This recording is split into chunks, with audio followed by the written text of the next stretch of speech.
This is the RV Game Changer. In this podcast, we will speak with manufacturing leaders, component suppliers, dealers, subsector innovators, influencers, and industry experts who all believe RVing is good for our environment. It's good for our economy. It's great for our family values and overall well-being. With your help, we can improve the RV experience for everyone.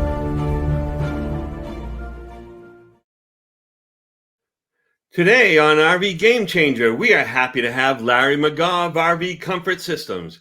He has developed an alternative RV heating system that is applicable to most of the RVs on the road today. It is very efficient, effective, and inexpensive to purchase and to operate.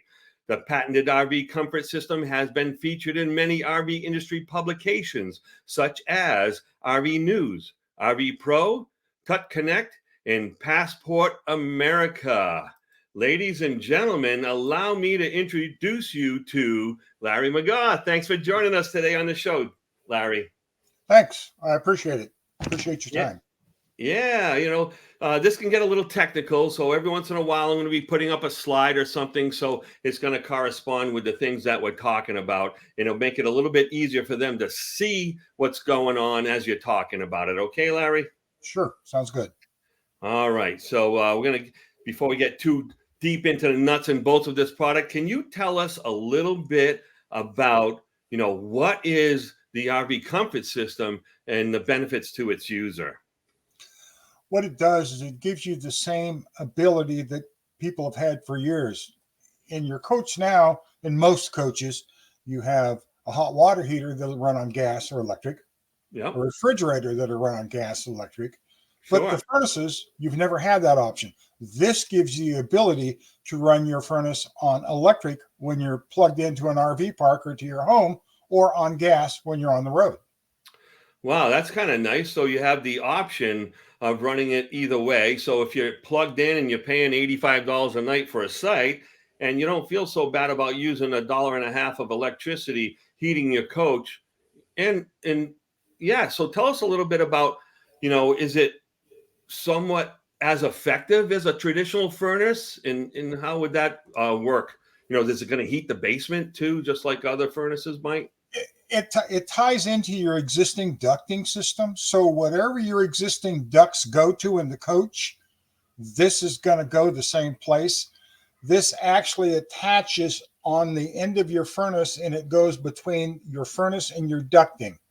So basically what's happening when you're in the electric heater mode, we're using the fan for the furnace and the electricity for the heat source. Okay. Versus the gas for the heat source. So it's going to circulate through the coach the same way as it would have with the gas. Now, as far as the ability to heat, depending on what heater range we're in, we can heat like a 40-foot fifth wheel down to the single digit numbers. With the electric heat just plugged in. And so you'll find that in most of the cases, it's going to do about 95% of the work. That's fantastic. I'm going to ask you to kind of review this picture here, and generally speaking, what this is all about. What we're showing here is we got the three pictures.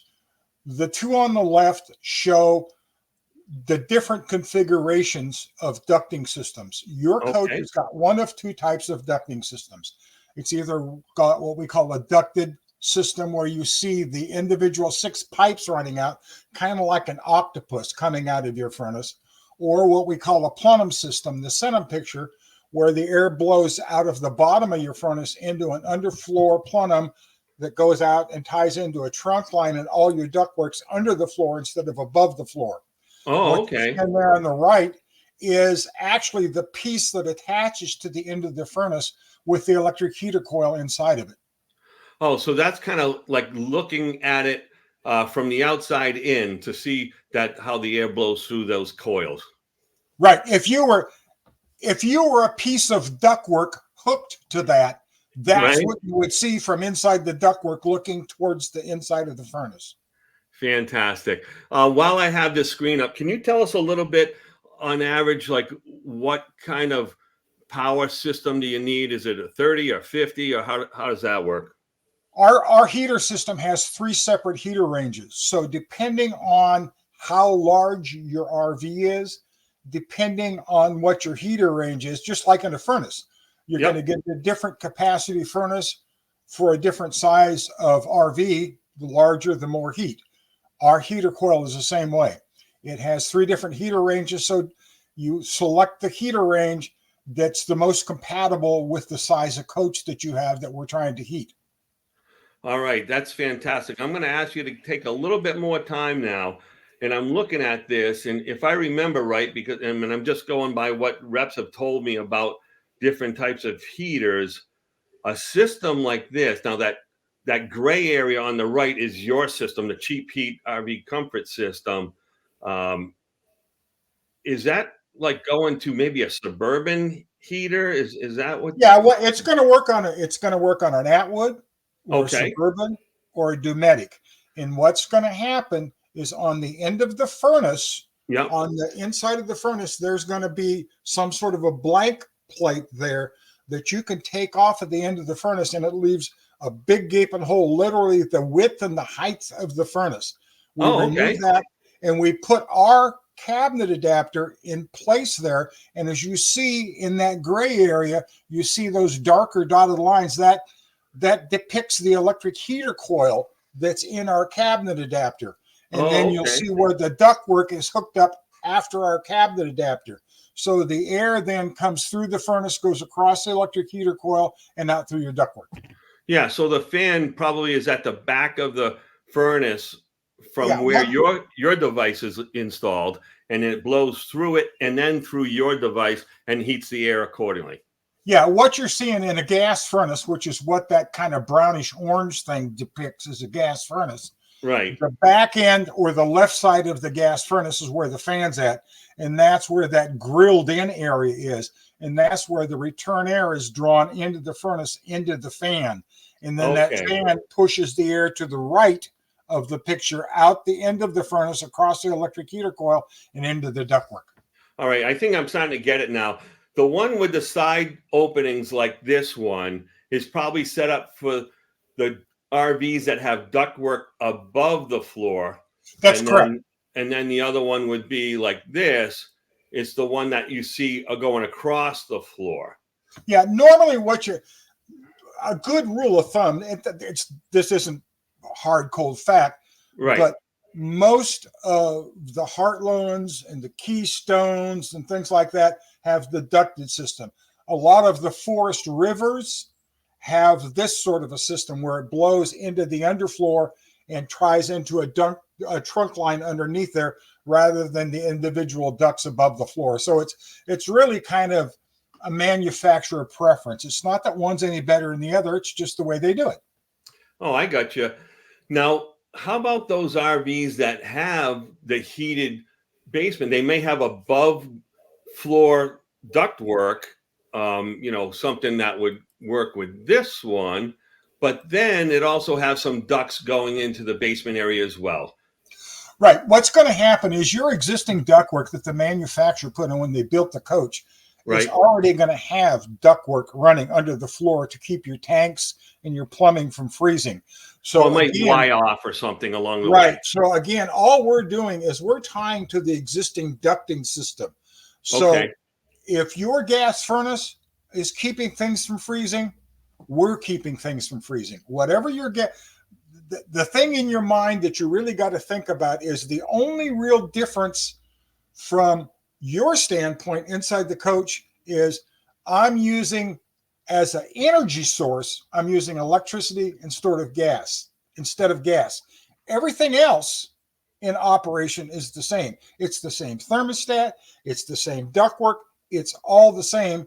It's just we're using electricity instead of gas. And there's a switch on the wall, like you see right to the over my right shoulder there, that just Oh, okay. I'm mounted on the wall, and it just says gas electric. That's somebody asked me once, what's the operating manual for it? I said it's a switch on the wall. It says gas electric.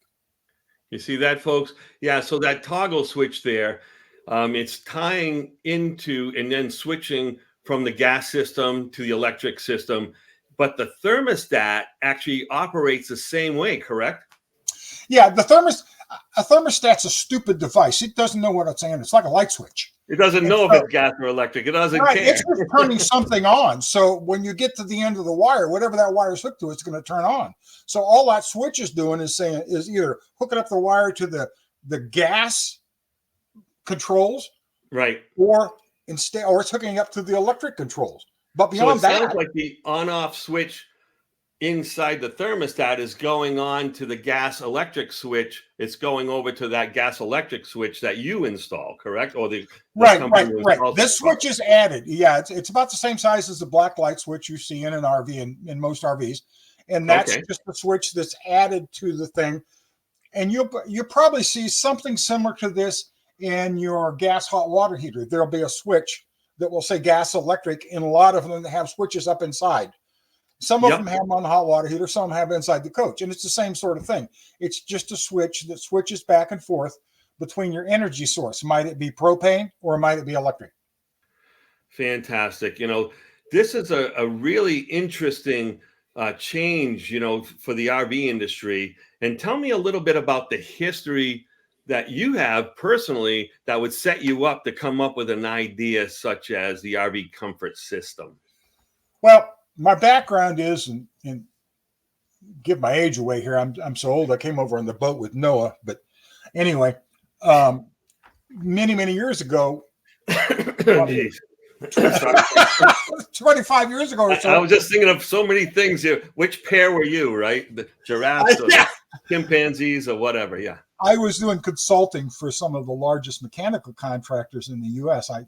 I was a heating contractor for many years, and I was back on the East Coast, and I was going through propane faster than I could haul it. I was in Maryland. I'm going through 25 gallons of propane every 3 days. I got 25-gallon bottles.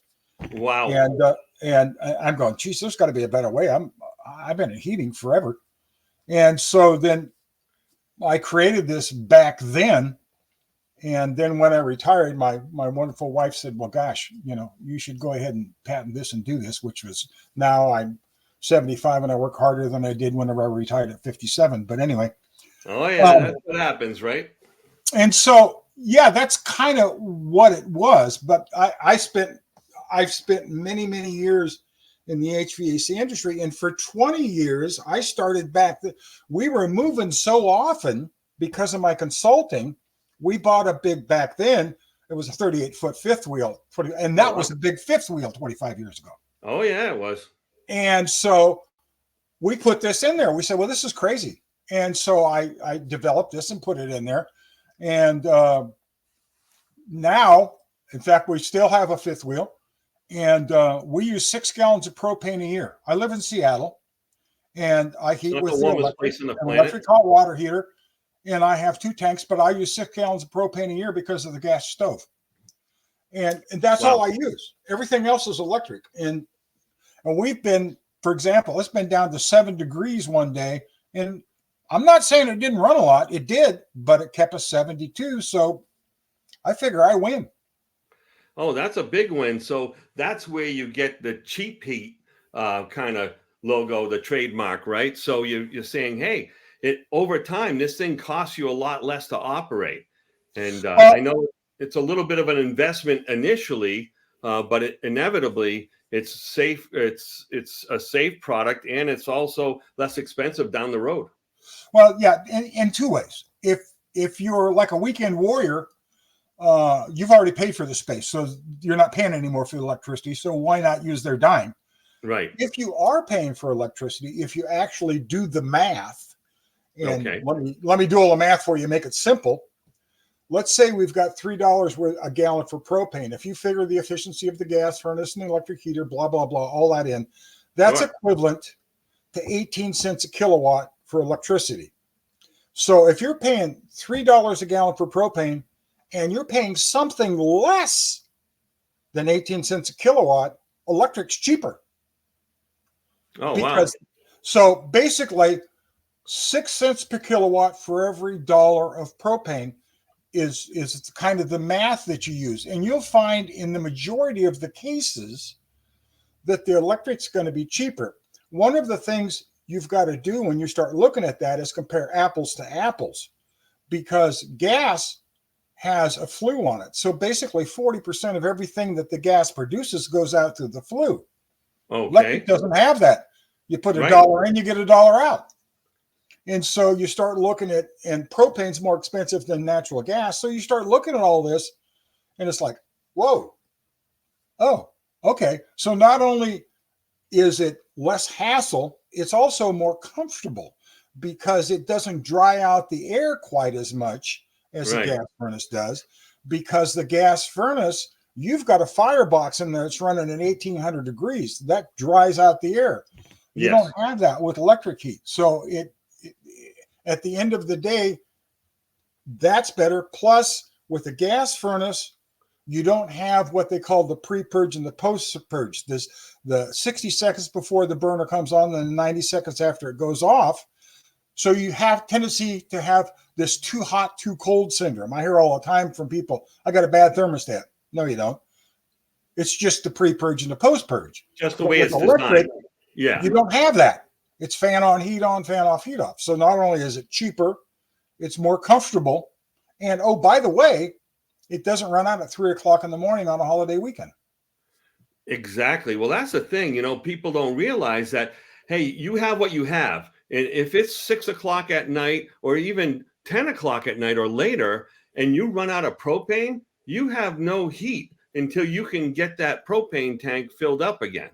Right. And with your system, you don't even have a consideration of that happening. No.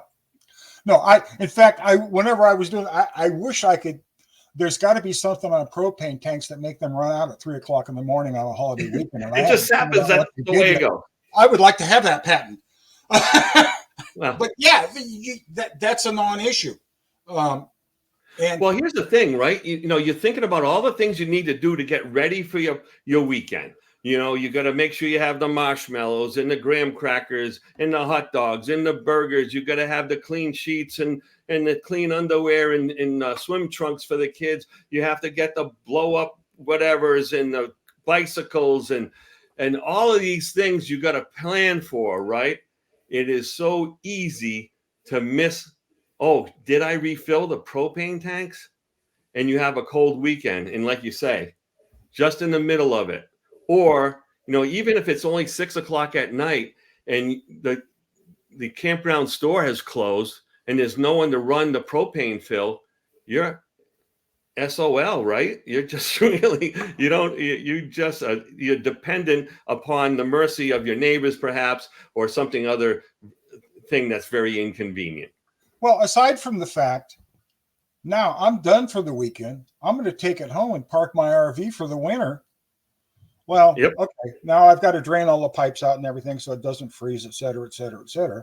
Or, gosh, if I had electric heat, I could just plug it into the side of my house, turn the heat down to 40 or 45 degrees, keep stuff from freezing, and I could, which is what we do. We back it up, we plug it in, and we walk away. There's no winterization required. You don't have the humidity. You don't have the musty smell when you come back in the spring.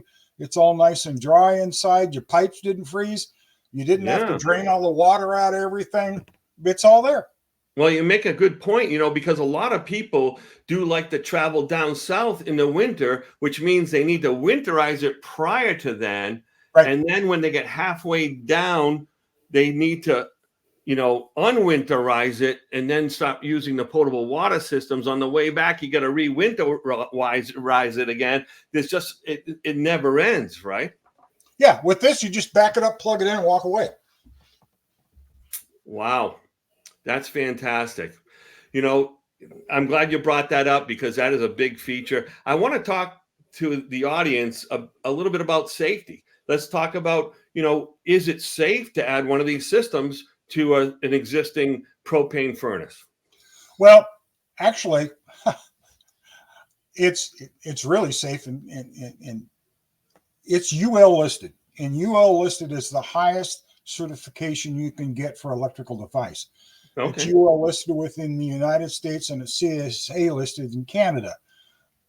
One of the requirements, or one of the many requirements within UL, there's two things specifically. Number one, during normal operation, It's tested to make sure that the outside of the cabinet can never exceed 200 degrees during normal operation. So there's an Wow. auto reset to control that. But let's assume that goes bad. Let's assume the fan motor fails. Let's assume somebody's crushed the duct or smashed all the duct. Let's say whatever's happened. There's a Yep. thing inside there that they require. It's called a fusible link. Okay. And what happens if there's enough residual heat that builds up inside there at 300 degrees, that melts through internally and shuts you down permanently until the part's replaced. Now, it takes 480 degrees to turn a piece of paper brown. So Right. you're a long ways away from doing anything. And that's the fail-safe. That's fantastic. Some safeties just say, oh, okay, the fan quit running, or the fan is slowed down. Even if you have a slowed down fan, let's say your fan motor is starting to fail. Right. If that heat builds enough residual heat, I don't care what it is, that thing, and it's a $20 part, $25 part. If it goes out, you replace the part, you fix the problem first, but you replace the part, you're back online. So the thing hasn't suicided itself. Right. It hasn't destroyed itself in the meantime. Right. It protected you from catching fire. That's what it's all about. You're going to find that the safeties in it under the UL requirements are much higher than safeties under certification requirements that some other people might use. That's fantastic. Let's talk a little bit about your standalone system and why do people oftentimes choose something like that as opposed, to say, hey, look, I got the information I need. I'd like to have it just be an electric system. Tell us a little bit about how that product works. Well, a couple of things. It has basically the same footprint as a Suburban or as your gas furnace does, as a Suburban furnace, for example. Okay. But the reason that we see people using it is a couple of reasons. Number one, there's some folks out there that just don't want gas anywhere around their coach, period. And so that's the answer for them. They've never had an answer before. This gives them the answer. The other thing is it's much quieter. Okay. It's much more robust. It doesn't have any plastic parts in it. It's all metal parts. Motors, ball bearings, not bushings. Doesn't have any brushes. Just on and on and on. Along with, then there's some situations where our system may not work in your existing configuration or hybrid because you don't have the extra space needed to add that piece onto the end. Well, in that case, if they still want electric, and let's say they're not doing a lot of dry camping, then they just take the furnace out and put our electric furnace in its place, and they don't have to add that piece on the end of it. Right. If they're seasonal, there's really no reason not to go all electric. If you're not doing a lot of dry camping, I would go all electric. And that's ultimately what I did finally after I'd run it for years and years. And I was replacing blower motors every 2 years in the furnace. I'm going, this is stupid. And so I said, well, why don't I just use one of our all electrics which I've been making for a couple of years. It's got ball bearings in the motor. I mean, it's like I'll be dead by the time the motor freezes up. Oh, so you have your own fan system in your standalone system. Okay. Right. And so I just replaced the entire furnace with the all electric. It fit in the same hole. So I just took out the gas furnace, stuck it in there, wired it up, used the same thermostat, nothing changed. Duct hooks up. The end plate of it looks exactly like the end plate does on the hybrid. So I just pulled one out, stuck the other one in, hooked up the ducts, flipped the switch, and let it rip. And I was all electric, and I'm not dry camping in that anywhere. I got a motorhome for that. And so, yeah. Wow. I love it. I love it. I think it's a great solution. So you're saying it's not just for the seasonal campers. Anyone who doesn't dry camp per se would benefit from a system like this. Larry, I'm going to go over to your website for a second because just so you know, folks, he has a big website here, RV Comfort Systems. Hope you can see that as well as I can. Across the top, there's some testimonials, and I want to read one of them that kind of stuck out to me while I was scrolling through there. And you can see he's in some pretty prominent units here, mobile suites, and this beautiful 45-foot diesel motorhome, as well as an Airstream. So Randy, owner of this big bus, 45-foot bus has 2 gas furnaces in it. So we had 2 cheap heat systems installed. Yes. They both operate through the original thermostats installed by the motorhome manufacturer. The remote override switch lets us switch the system over to gas when we're traveling and on the highway. And when we are using the electric heat option, we find that the comfort level is much better inside the coach. The cheap heat system doesn't have the same tendency as a gas furnace to overshoot, meaning get too hot or get too cold. So that's a wonderful thing there, Larry. But that's true. And also one of the things we don't have on there here, a couple of years ago, we hooked up with Airstream. And yep. I don't know if you're familiar with their auto camp system, but they make a custom 31-foot Airstream now, specifically that's a park model type Airstream they use. And all of them have our all-electric furnace in it. Oh, wow. I was going to ask you about which manufacturers might be using it as an OEM, but Airstream now, that's a nice check on the big box of like success right there, working with a company that's that well established and that well respected. Yeah, we're working with a couple other manufacturers right now. Actually, I've got, believe it or not, on Monday I have a conference call with another manufacturer that's talking about putting it in. New Horizon does it as an example. Space Card does it. Wow. We've got 2 more manufacturers that are talking about putting it in. One of them, we do so many of them in the aftermarket that they're going to probably just start putting it in at the factory.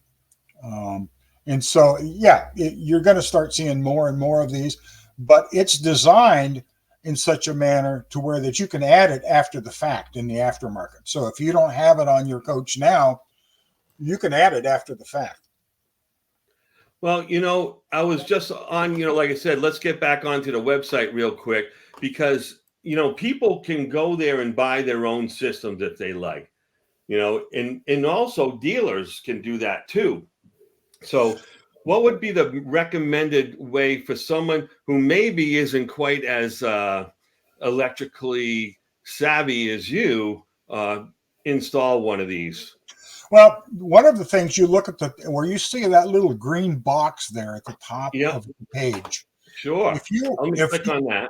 Yeah, if you were to click on that, that's going to tell you what your power requirements are and your clearance requirements are specifically for installing it in your coach. If you go back to our home page, give me a sec here. Yeah, and go ahead. Yeah. Go back to the home page, and you see that green highlighted underneath the M on system. If you click on that, that will open up and tell you all of the furnaces that it's compatible with. Oh, wow. So you can look up, you look in your owner's manual, find out which furnace you have, and see if it's on the list here. But there's a lot of them on there. Yeah. And so basically, it pretty much works with all of them. The only real caveat potentially is, do I have the clearance and do I have the power? On the 2 higher heater settings, it requires a 50 amp service. On the lower heater setting, that will run with a 30 amp service.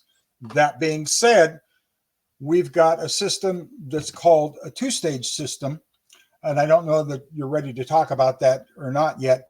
But what it does is, let's say you've got a 50 amp service on your coach and you go to a park that only has 30 amp services. This option looks at the power coming in and it knows what kind of power you've got coming into your coach. And if it's a 30 amp service, it sets it up to the heater range that'll work on a 30 amp service. If it's a 50 amp service, it sets it up to work on the heater range that's a 50 amp service. And it does that automatically. You don't do anything. It knows and it makes the changes internally within the system so that you still have heat. Let's say you've got a big coach that's a 45-foot coach, but you only got a 30 amp plug at home. You take it home, you back it up. You've got this 2-stage kit in there. You plug it into the 30 amp service. Granted, it's not going to give you as much heat as a 50 amp service, but it'll darn sure keep it from freezing. And so you win. So when you put in the 2-stage service on the cheap heat system, is it a switch that, like, if you go to 50 amp, you flick a switch to make it 2-stage, or you no? It's all automatic. It's all automatic. It knows what it can do, and it just does it. It knows what it's going to do. You're going to check. You're going to pick one heating range to be your default heating range. Okay. On a 50 amp service. But if you go and put a dog leg on your 50 amp plug to plug into a 30 amp service, it's going to know that. Oh. And it will say, oh, okay, well, you can't run on that higher heater setting because we're on a 30 amp service, not a 50 amp service. No, you can't do that. We'll overload the service. So what it'll do is it'll automatically internally change the wiring electrically within the heater assembly so that it runs on a 30 amp service. That's fantastic. You know, it sounds like you've troubleshooted your way right through all, or at least most of the potential issues that an end user might have, and you made it simple. You made it safe. You made it integrate with almost every other propane heating system. It can replace most of the propane heating systems if you decide to do so. How do we get dealers on board to be able to install this for a customer? Because I'll tell you, I could look at these diagrams all day long, all these directions and all this information, and I may never quite be able to figure it out because I don't have a background in electricity and or the ducting system. So, and you have to disconnect the propane and seal that up and all of those things too, if you were to go to a full change out. So yeah, go ahead. If you've got a dealer that you're talking to about this and they don't know anything about it or haven't heard about it, which always amazes me with this amount of advertising we've done. Yeah. All you need to do is just get a name for us, a contact name, service manager, your salesperson, whatever the case may be. You can email us and give us that information. We'll contact them directly, give them all the information they need to know to give you an estimate on what it would cost to install it and to tell you whether you have the clearance needed to do the job. Okay. So that's a good point. So certain levels of RVIA certification probably are okay to put this system in. So as long as you got the right kind of tech that has that electrical and propane background, they should have no problem. Yeah, one of the things, I mean, whoever does this should understand electrical. In fact, whenever you look at the manual, it's going to say that it needs to be a qualified electrical person. And that's true. We're going to fire all the national and state and local NEC codes. Yeah. And if a customer has a problem or a question about how this is going to wire or what it's going to wire, give us a call. We're more than happy to talk to somebody and walk them through the installation process and troubleshooting. You will find underneath support on our webpage a lot of good information with respect to troubleshooting, diagnostics. You've got installation, the complete installation manuals there. All that sort of stuff is there. All of that being said, if your head just goes, oh, call us. Let's talk about it. We're more than happy to walk you through it. You're not going to get a recording unless I'm on the phone. Yep. And there will be a human to talk to at the end of it. You haven't got to go through 20 processes to try to get a human on the other end of the line. Well, that's fantastic. Larry, I'm going to ask you, hey, this has been a very informative meeting here with you today on RV Game Changer. And you are, in fact, an RV game changer because this is a wonderful system. And I think it benefits so many other folks. One last plug for you, Larry. How do you get a hold of you? Okay, I see these numbers here. your website, rvcomfortsystems.com, and you're Or you can accessible, right? email us. Or you Yeah. can email us if you go to our website under contact us. You can just click on it. It says information at rvcomfortsystems.com. It will automatically open up your email client and put our address into your address bar in your email, and you can drop us an email. Or you can email from our website, whatever you want to do. All right, Larry, thank you so much. This has been RV Game Changer. I want to thank Larry McGaugh of RV Heating Systems. And if you have an idea, if you have a product, if you have a system, you have an RV that you say is a game changer, come see me. Reach out to me at rvgamechanger@gmail.com, Facebook, Bernie Culleton, Instagram, Uncle Bernie, the RV guy, LinkedIn, Bernie Culleton, YouTube, Uncle Bernie Culleton.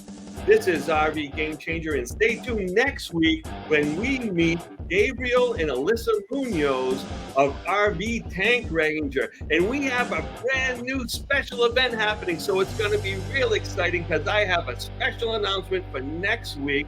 And until then, thank you and God bless.